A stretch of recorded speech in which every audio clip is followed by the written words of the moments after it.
Charles Bluedorn had a big conglomerate called Gulf and Western, and he owned Paramount, and he was a colorful character. Now, Francis, now that we've talked about the people on the stage, I think it's really interesting that you wrote a part, The Conversation, which is a fantastic movie, for Marlon Brando, and he turned it down.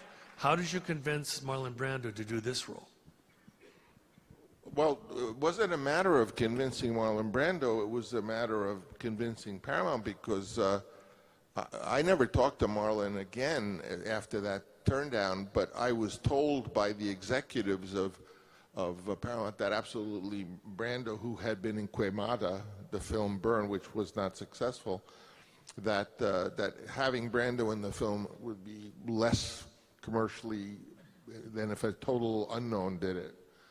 And finally, you know, I was told by the president of it that, you know, Francis, as president of Paramount Pictures, I'm telling you, Marlon Brando will not appear in this picture, and I prohibit you from bringing up his name again. And after that, I sort of, like Kevin Kline, I fell on the floor in a faint, you know, and they all looked. And I said, well, if I can't even talk about him, I said, how could I? What am I supposed to do? I think Marlon Brando would be great, and Fred Roos, who was involved in all of the people, especially everyone, Bobby and Johnny Casal he brought in, and many people.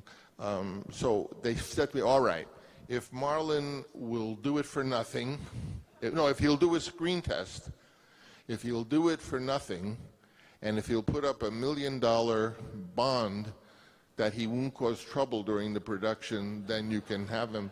And I said, I accept. And ultimately, you know, they left the door open just a teeny bit, and then a whole lot of stuff went on of how he actually got the part. You know, Brando was 47 when he did this role, and you see him on the screen, you can't believe it.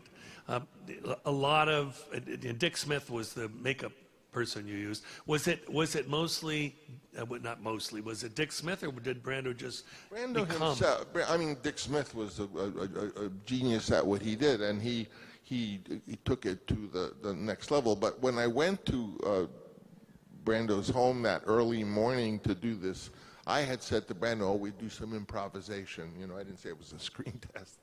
And I went and I brought, you know, a lot of provolone cheese and salami, the props I could put around.